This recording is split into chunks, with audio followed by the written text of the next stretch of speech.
A wide-eyed baby boy lay in his old-fashioned cradle more than 124 years ago. In the little town of Maiden, Massachusetts, August 9th, 1788, this child was born and named Adoniram, after his father, who was Reverend Adoniram Judson, a congregational missionary in the far-away time. The father and the mother, too, thought this baby a wonderful child and determined that he should do a great deal of good in the world. They thought that the best way to get him ready for a great work was to begin early to teach him as much as he could possibly learn. Long pieces were given him to commit to memory when he was hardly more than a babe, and he learned to read when he was 3. When he was 4, he liked best of all to gather all the children in the neighborhood about him and play church. He always preached the sermon himself, and his favorite sermon was, "Go preach my gospel, saith the Lord." This was a good way to have a happy time, and he wasn't a bit too young to think about telling others the good news, for he was old enough to know about Jesus and his love. The little Adoniram, like boys who live now, liked to find out about things himself. When he was 7, he thought he would see if the sun moved. For a long time he lay flat on his back in the morning sun, looking up to the sky through a hole in his hat. He was away from home so long that he was missed, and his sister discovered him with his swollen eyes nearly blinded by the light. He told her that he had found out about the sun's moving, but did not explain how he knew. At 10, this boy studied Latin and Greek, and at 16 he went to Brown University, from which he graduated as valedictorian of his class when he was 19. He was a great student, loving study and ambitious to do and be something very grand and great indeed.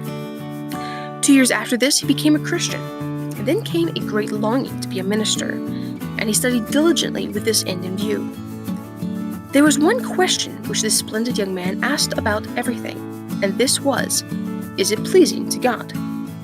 He put this question in several places in his room, so that he would be able to see and remember it. Mr. Judson taught school for a while, wrote some school books, and traveled about to see the world. After some years, he read a little book called The Star in the East. It was a missionary book, and turned the young man's thoughts to missions.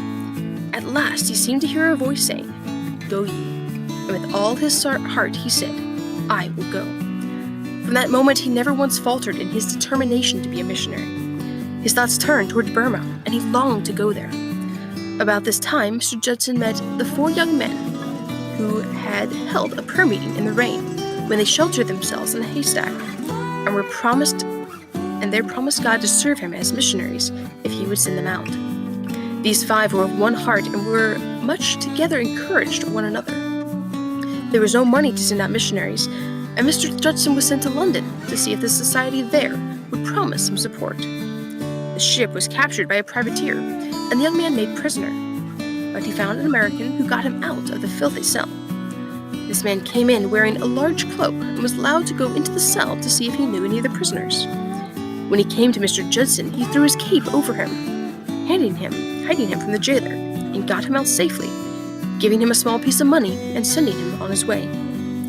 The London Society was not ready to take up the support of American missionaries, but not long after this, the American Board in Boston sent him to Burma with his lovely young bride, whose name as a girl was Anne Haselton. It took a year and a half to reach the field in Kangun, Burma, and get finally settled in a poor, forlorn house, ready to study the language. By this time, Mr. Judson was taken under the care of the Baptist Board, just organized, as he felt that he belonged there. The Burmans were sad heathen, and the fierce governors of the people were called eaters. The work was very hard, but the missionary said that the prospects were bright as the promises of God. When he was 31 and had been in Burma 6 years, he baptized the first convert to Christianity. The preparation of a dictionary and the translation of the New Testament now occupied much time. After this came great trouble. It was wartime. Missionaries were unwelcome. Dr. Judson was put in a dreadful prison. After great suffering there, his wife was allowed to take him to a lion's cage left empty by the lion's death. She put the translation of the New Testament in a case, and it was used for a pillow. After he left the prison, a servant of Dr. Judson's found and preserved the precious book. Set free at last, he went on with his work. Came to his home again and again, and trials bitter to bear. For 37 years he toiled on, several times returning to America, but hastening back to his field. By that time, there were 63 churches in Burma, under the care of 163 missionaries and helpers, and over 7,000 converts had been baptized. Worn out with long labor, the hero missionary, stricken with fever, was sent home, only to die on shipboard, and his body was buried at sea.